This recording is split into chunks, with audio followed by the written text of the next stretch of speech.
just understanding that there are spaces where resources are, and how can I be that advocate in those spaces to provide to community. Tell me about some of those programs. I know that you mentioned before that there was programs that were out there that helped you out. Then for me, it was more of I need to be in a position where I can help give those resources out. Right. You know, my dad lost his job. There could be ways where in this position I can support making sure there's workforce development in different parts of the district. For me, it was like the city's giving me money for this program. How can I get back to the city? And that's where a big shift even happened. A bigger shift happened where I knew I wanted to be a council member or district guy. I just didn't know how or when. So when you're in this position, I mean, was there a lack of, you didn't feel like you had the control to give them what you wanted to give them, or? Hi, my name is Sienna Calderon. I am the host of the Legacy Circle podcast. This season on the podcast, I did want to focus on education. So who better than to have the council member, Joaquin Martinez, here in his home of the East End. Thank you, Sienna. Thank you for having me here. I'm excited to have this conversation. And I'll just say that historically, prior to working for the city, I used to manage youth programs, so I have affinity for young folks. So whatever I can do to be helpful, help, educate, bring awareness, I'm here for that. So. Thank you. So one of the first things, I want to start off by really take us back to your childhood. What did, I'm from San Francisco and I'm fairly new to Houston. So take us back to what the East End looked like for you growing up and family, and so forth. So I was born and raised in the East End, family of 12. My dad had 6 kids, 3 boys, 3 girls. My mom had 1. And then together, 5. I'm the second oldest from those 5. From that 5, the oldest boy.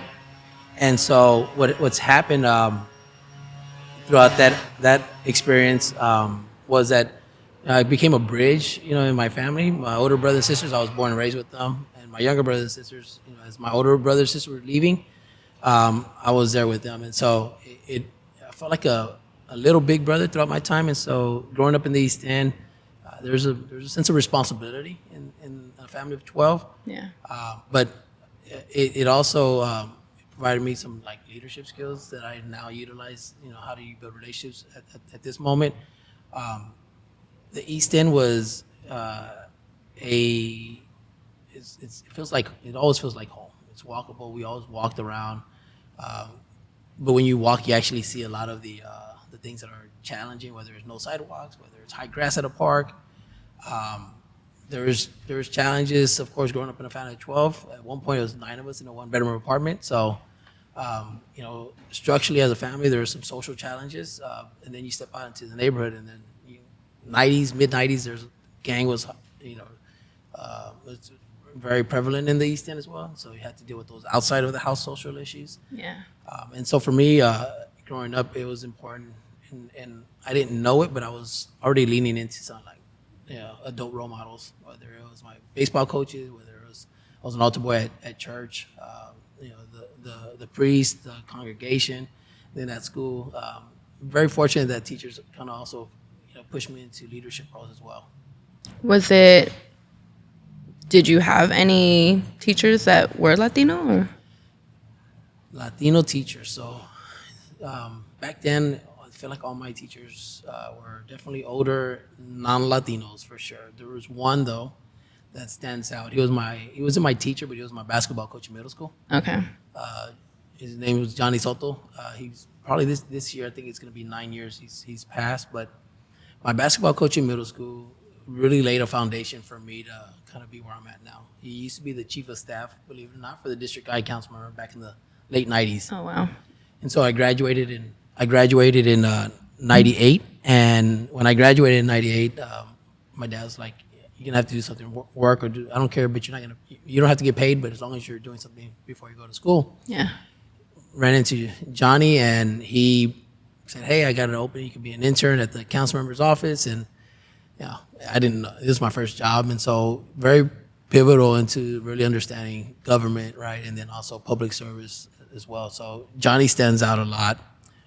That's in middle school. In high school, unfortunately did not have any like really strong Latino teachers, but I had some folks that, Mr. Haddon, my calculus teacher, was super supportive. Ms. AG, she was also super supportive. Yeah. And it, quite frankly,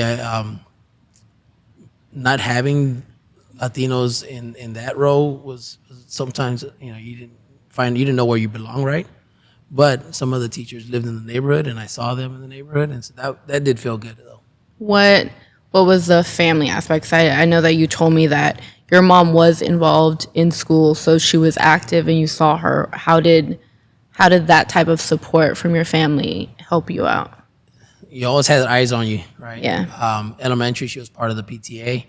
And then in middle school, she was also part of the PTA. High school, I was like, can you stop, please?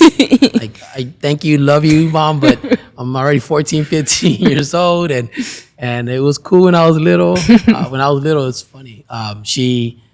She would always volunteer for the field trips as well. And so she used to make this, it was wrapped in foil always, right? But it was toasted bread,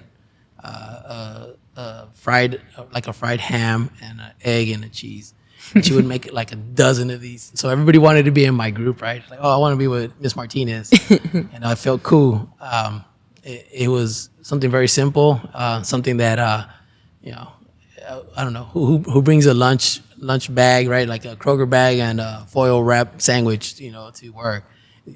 Somebody that, doesn't have that much means, but it meant a lot to some of these kids. Right. So I appreciated her being there. It was, you asked about teacher role models. She became the role model. Now that I think about it, in school, she kept an eye on us. She helped other teachers that were not, that were needing like copies or, back then they used to laminate everything, right, for classes. And so somebody that just gave to everybody, not just my class or my brother's or my sister's class. So that was, as we're talking now, she was another reason why I can speak to my dad as well on how they really they are those role models that I'm just blessed to have. My dad was a Little League coach not too far from here at East End Little League for 16 years. So he stayed in one division, which was 11 and 12-year-olds. So he didn't follow me and coach me and when I was little all the way up. I eventually graduated to the point where I was able to play for him, which I was excited about.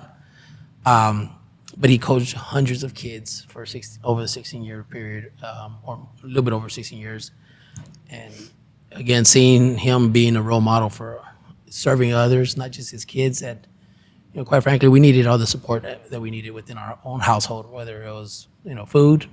Right. Thankfully, we were not homeless, but we were 9 of us in a one bedroom. That's not cool either, Tell me about, tell me about some of those programs. I know that you mentioned before that there was programs that were out there that helped you out, whether it was with gifts for Christmas or how did that help support? And do some of those programs still exist? They do. One of them that I'm very passionate about is Navidad en el Barrio. Okay, yes. I can only imagine, right? Like at that point, my dad had lost his job, and so for about 2 years, at least maybe 3 years, the oil crash happened here in Houston, and so he was doing just whatever work he could do, right? He was digging ditches. That was just the manual labor that he can do to make sure that he can bring in some dollars into the house. We would go actually not too far from here as well, off of Altic. There's a cemetery. We'd go with my mom, the kids, and we'd clean up the cemetery, and they'd give us like the beans, the rice, and the cheese. Yeah. But what sticks out is a group, Navidad en el Barrio. It used to be called Blue Santa. My dad had lost his job. The way they kind of found out about that is because the one that started Navidad en el Barrio, Izzy Gomez, he was part of the organization of Spanish-speaking officers, and they would sponsor my dad's Little League team every year. Oh, wow. So, very close relationship. They find out, and literally we're the first recipients, right? There's a couple I'm sure there's several families, but we're one of the first families that were recipients of Navidad en el Barrio. And although he was prideful, I'm sure it was a huge lift off off of his shoulders, right? Like, Yeah, I would imagine. my kids are going to have something, right? And so, if for me, those are those types of organizations that, and I'm a little choked up just because you don't, you would hope that there'd be more organizations that that could stick around and continue to help families in that same manner. And so they're like 37. Oh no, I'm sorry. Yeah, so I'm 45. When I was 7 is whenever we received this. So almost 38 years, I guess, into being in existence. And as a council member, it feels really good to be able to say, hey, whatever you need, I'm here, right? Help them fundraise. Last year for their event, they asked me to do just a real quick, what do they call it when you're asking folks for money? I got up, shared my story. Yeah. Said, all right, who wants to go ahead and give? And so I think we raised almost $10,000 just off of like 20 minutes of like asking. Oh, wow. So it's good to be able to have those connections still. I can go on and on about other organizations that provided help. Ripley House, they provided leadership skills to my parents. My mom's from San Luis Potosí. She's a immigrant. My dad was born and raised in the East End. During late 40s, he was born, and as he was coming into his adulthood, there's the Chicano movement, that there's certain things that he was going through that made it difficult for Mexicanos, right, Chicanos that lived in Houston. And so there were not always a lot of opportunities for leadership, for him. And so, I know there's folks that were successful during that time, but majority of our community was not successful. They didn't have the resources. And so organizations like Ripley House, they provided a sense of belonging, a sense of, claiming their space as well. So that's how my mom joined the PTO, and she had this like huge confidence about who she was and why she was doing it. And my dad's the same way. It provided this type of these leadership skills. And somebody that was working during that time, her name is Margie Peña. She became my work mom for a while. So after I worked for John Casillo, former councilman for District I, he was termed out. I ended up working for Neighborhood Centers, which Ripley House is a part of that organization at that time. And Margie was my first boss there. And so for her to know my family, know growing up, know some of the challenges that were going on, and then to be able to work with her, and specifically working with young folks, it was also another opportunity to kind of return on that investment that was put into me. So Ripley House I'll continue to support them however I can. I mean, so before the first job in the city, what did you think that for a profession that you would be doing? It's funny. So I graduated number 3 from Austin High School. Went to A&M my freshman year. Culture shock. Just everything was hitting me. The one thing that came out of it that was good, because I ended up having to come back home. I just wasn't ready, but I joined a Latino fraternity that helped me that's been consistent in my life. It's with a support system, but I went to A&M because I wanted to be a computer engineer, right? Okay. And so you think about late 90s, engineering is something that's catchy, it's new, computers were new. Yeah. I don't think we had cell phones, like real, so maybe pagers were still around. And so you're like, oh, I want to be a part of this technology, right? Like what's happening?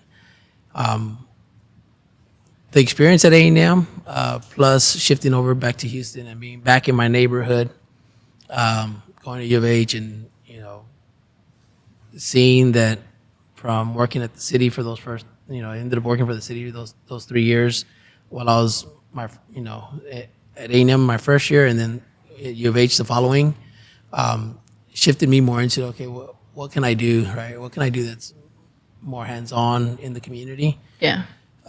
Shifted over to Neighborhood Centers at that time, and quite frankly, I think about 2 or 3 years after working at Neighborhood Centers, and I share this story, I was submitting information for an application for what's called CDBG, Community Development Block Grants, and submitting it to the housing department so it can get funding for after-school programs.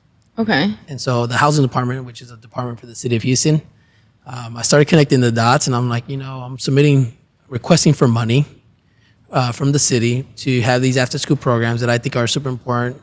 One of the reasons why I didn't do well at A&M is because there was just a lack of exposure. All I knew was my neighborhood.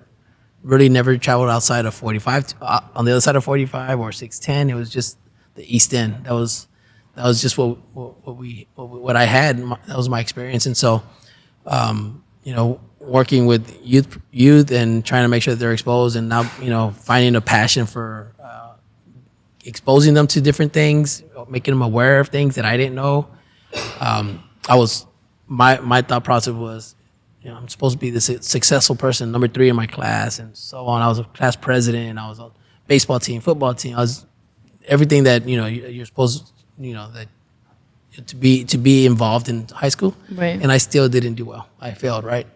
And so my goal working in after school programming was like, okay, let me go and invest in these kids, and then again, it just, for me, it was like, the city's giving me money for this program. How can I get back to the city? And that's where a big shift even happened, a bigger shift happened, where I knew I wanted to be a council member or district guy. I just didn't know how or when. So when you're in this position, I mean, was there a lack of, you didn't feel like you had the control to give them what you wanted to give them, or?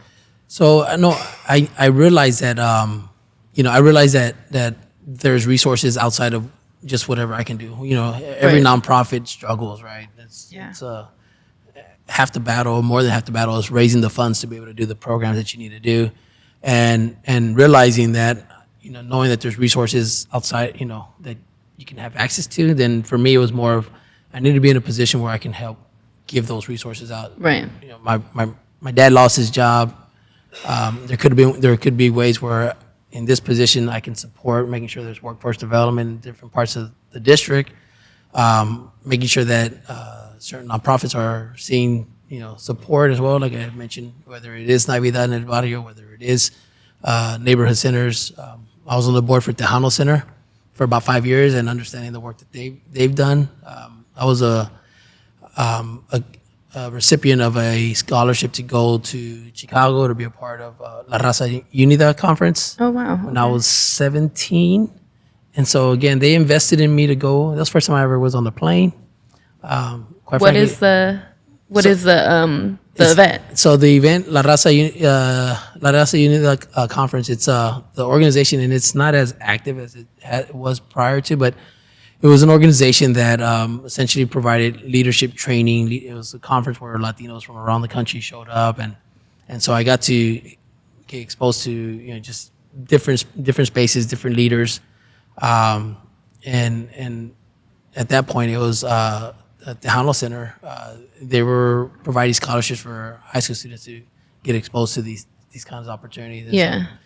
so again, just understanding that there are spaces where resources are, and how can I be that advocate in those spaces to provide to community. Right.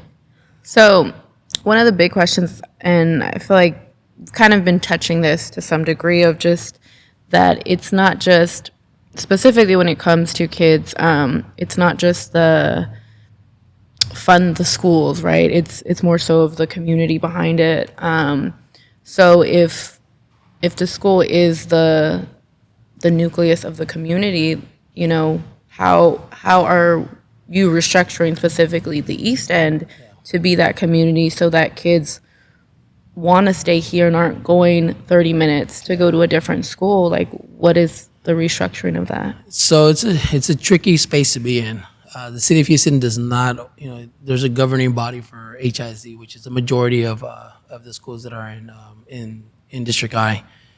So they have their own governing body. It's hard for us to really create policy or figure out how folks, make schools more attracting to families.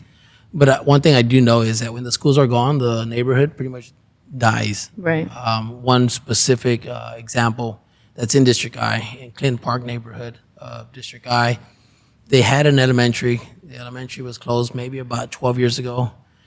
And what we saw, I was working out of the District I office 10 years prior to me being in the council member. Homes were dilapidated. The community, the families were gone. It Yeah. was just an older generation that was there, and it's harder for older folks to maintain their property. And so it really, again, school's not there, then the community ultimately sees several challenges. In my position, though, understanding that we do touch a little bit of everything, we definitely support through a program called Harris County Department of Education, Case for Kids. Every year, city council members receive about 45,000 that you can allocate to after school funding, after school programs, and so knowing that, I was a latchkey kid growing up, right? So what that means is, parents were at work, right, or my mom was busy with someone else, and so we were walking home by ourselves, getting home by ourselves, and so a safe space for kids to be able to, like, out of school time, it's important, and so we make sure that that's a priority out of our office, in as many schools that we can. Then, because of my experience working with young folks, I also make sure that we're connecting with a lot of the things that already happen at the school, and how do we elevate it? How do we become a sounding board? Right. Milby High School's been having a lot of challenges this past 6 months, I would say, and so we've been very intentional about, what do we do in that school, whether it's working through the mayor's office, the gang prevention office, or there's students that are there that are already being exposed to leadership opportunities. La Raza Student Alliance. There's another group called Wellness on Wheels, and so then through my office and my team, we're making sure that we're providing those resources, right, to support it. And again, when you support those schools, they're not in it alone. I said I can't create policy to see, how do you keep schools healthy, but I know I can bring resources to make sure that they're healthy. Well, it's far because, it has to do with there being jobs that are close by, right? Not people having to drive far to get a job. So, as far as when it comes to the just economy of the community, what is it helping the small businesses, or what does that look like? So when it comes to the adults, right, to your point, how do you keep them from not leaving the area or not, shipping their kids out?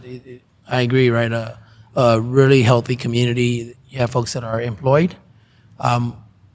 Thankfully, I want to say in District I, and there's still a lot of work to be done, but we have the Port of Houston that is right next to us. We have, and these are jobs that our community members have always been at, right? Whether the Port of Houston, where there's some of the refineries along 225 and in the Manchester area. The airport, Hobby Airport, is in District I, and it actually provides about employment to about 900 District I residents. Okay. We also, District I covers downtown, East Downtown.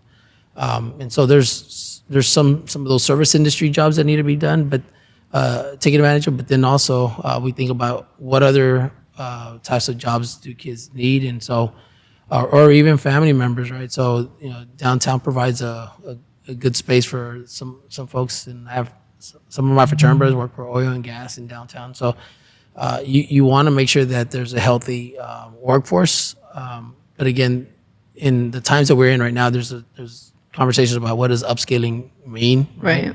And so providing through partnerships with like Sir Jobs for Progress, Workforce Solution, HEC. How do you advertise those things and make sure folks are Right. coming to those types of opportunities to ensure that they are now gaining skills that help them increase their pay as well. Well, I guess, yeah, if you can touch on that. How is it being advertised to people, or? So you have those organizations that are doing their own kind of pitch, and they have their clientele. But I think again, there's always work to be done, and through my team, we make sure that we've done through everything I've done in the East End, whether it's working in nonprofit, working with District I office. I feel like I've built a trust with community, and so any messages that I'm able to put out, my team does a really good job of sharing all kinds of opportunities. So small businesses, as you mentioned, we receive what you call a request for proposal, right, or bids for different types of city contracts. And so probably about a month and a half ago, we had what you call a vendor certification. Okay. So a lot of folks don't know that they can do business with the city. You can do your certification as a minority business owner, women business, and a small business. And so to be able to connect folks to those types of things, we had a pretty good turnout. I want to say about between 30 to 40 folks showed up to that event.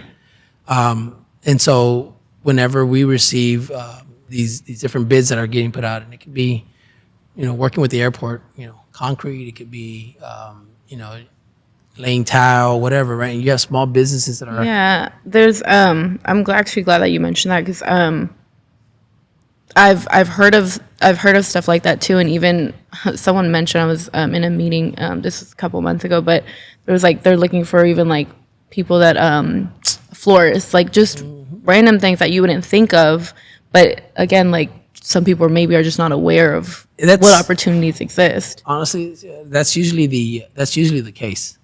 That's usually the case in almost every space, right? Like even there's some parents that don't know that there's support at schools as well, right? Right. We could all do a better job of making sure that we're informing and empowering communities at the end of the day. And so, yeah, you can be a small business under goods and services for the city, right? So if you are a restaurant and you want to provide catering, there's opportunities for catering that some small businesses don't know about. There's professional services as well, right? There's construction. There's all kinds of things that you can do.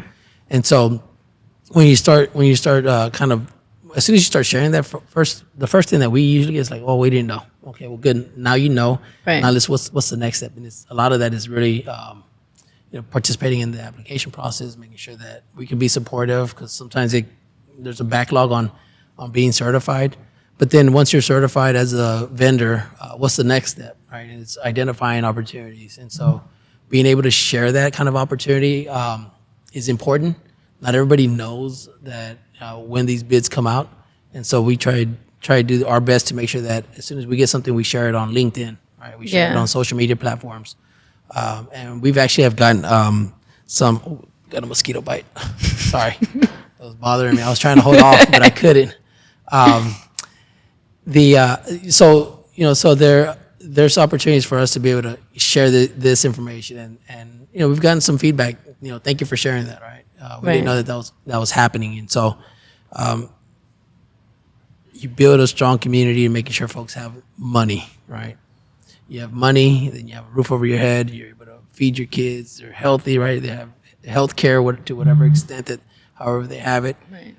And then once you fulfill those basic needs for our families, and then you can start investing in other ways, right? So my work in nonprofit, my work in government, I can see this big picture where you can start painting in the lines and seeing what does it take to have a healthy community. Right. And I actually want to talk about too, because I actually saw you at the Alma event. So speak on some of these organizations that are trying to build community centers here in the East End as well. So Alma started about so I would say about a handful of years ago, maybe, with the concept of building a Latino cultural arts center. This Latino cultural arts center essentially would provide a space where you can kind of dump this history of Latinos that we don't have a space for really, but also provide space for cultural arts, right? And it could be from either murals, paintings to performance art, and again, when you have communities that have those basic necessities, this is really like next level of how you build community, right? Right. And that's engagement. How do you make sure that folks are staying engaged? How you invest in them? How do they see themselves a part of the fabric of the city or their community? You begin to empower them. You get there's a sense of confidence. I think I say that with my mom, right? Once you understand who you are and you have confidence, then quite frankly, you can do pretty much anything. And I saw that a lot when I was working with young folks. You expose them to these things. You give them opportunities to learn about themselves, to speak about themselves, and you do that to communities and adults, just everybody. You now have a community that isn't dependent on everything. They they know how to move now, right? They know how to build businesses. They know how to share themselves, right, with the larger community. It's a ripple effect. It really is. Yeah. It really is. So you have an organization like Alma that's doing some great work, and my hope is that in a couple of years we'll see some groundbreaking to see this come to fruition. You have some that don't have space, but have space, like Segundo Barrio Choir. It's Jorge is amazing, right? Amazing artist. He's able to bring, like, goodness, like it's about 20, 30 kids to be able to sing all on tune. I can't sing for, don't ask me to sing, right? Yeah, I can mum it out, but you know, teaching young kids to like skills that, I think about my 6-year-old son, Lucas. He's sometimes I'm like, man, how do you draw that, right? He's 6 years old, and so to be able to have spaces where you can let your kids be invested in, right, and learn and really kind of become more experts in their skills. You just, things are limitless at the end of the day. Right. So what do you envision for your community? I want them to live a life that away from the way I had to grow up, essentially, right? I envision a community that has a full opportunity, right? Sometimes we, without jumping into too much of this conversation, but you have spaces where some folks just kind of are gatekeepers as well, right? So in communities like, only this group or this person can do that. At one point I was told, you shouldn't be running. This is not your race, right? My hope is that we have communities that empower folks and say, hey, do your best, right? You have access to resources, job, healthcare, green space, after school programs. It's a space where families are stepping out of their homes, that they see neighbors, so it's safer as well. I think what everybody wants, honestly, I don't care what background you're from, everybody wants a safe neighborhood that they can thrive in at the end of the day. Yes. Love that. So I want to kind of close it by asking, what is the legacy that you would like to leave behind? If I could,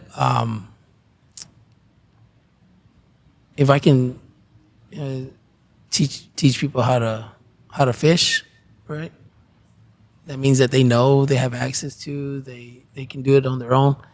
That's really the legacy. I've been around community, and even within mine, that some folks are sometimes dependent on things. Others, even within my family, we're dependent on each other to some extent. But if you can, it's really how, and I don't know how to make it to something tangible, but how can you just empower folks, right? I tell folks that I'm a city councilman right now. I'm not going to take this position when I die. When I die, my grave's going to say Joaquin Martinez, and I'm going to say Councilman Joaquin Martinez. And so if I can pour back everything that's been poured into me and create other ripple effects of leaders and, that have a voice, that can move how they want to, claim their space, I think that's the legacy. I don't know what that looks like as a physical thing, right? But that's what it is, because when you're in these positions, sometimes folks are like, I want to build a park, or I want to build this building or whatever, and people want something physical at a lot of the times, right? But even those things don't last forever. So I did want to ask one thing. I mean, what for your kids? What's the legacy for your kids that you want to leave behind? My 19-year-old doesn't want to do anything that I'm doing right now, which is okay. The legacy. So I think about my mom and my dad.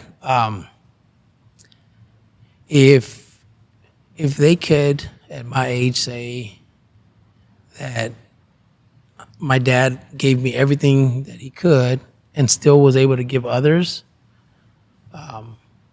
because, again, my dad was Coach Daniel to so many kids. My mom was Ms. Martinez to so many kids. If I can leave that same legacy, and as I say that, I think every parent wants to be able to say, look, I was a great dad, but I was also a great person for everyone else. If I can leave that with them, that's pretty much job well done, and hopefully I get some wings to go to heaven. I love that. Well, if you can just share with the audience how they can reach you, how they can, have access to some of those resources that you mentioned, that'd be great. Yeah, so again, my name is Joaquin Martinez. I'm your Houston City Council member for District I. It covers most of downtown, the East End, the Hobby Airport area, northeast part of Houston, around Fair High School. You can definitely reach out to our office. It's 832-393-3011. You can email me. It's my first name, Joaquin, JOAQUIN .Martinez, MARTINEZ @HoustonTX.gov. And then on my social media platforms, I think I'm at JMartinez4, the number 4, HOU. I'm here. Tell folks, treat me like a lemon, squeeze everything out of me. I'm not taking any of this with me, so hopefully I can give you something that you need or some support or help. And then, quite frankly, that's the way my entire team is. So we're here to serve you. Thank you. Appreciate it. Yeah.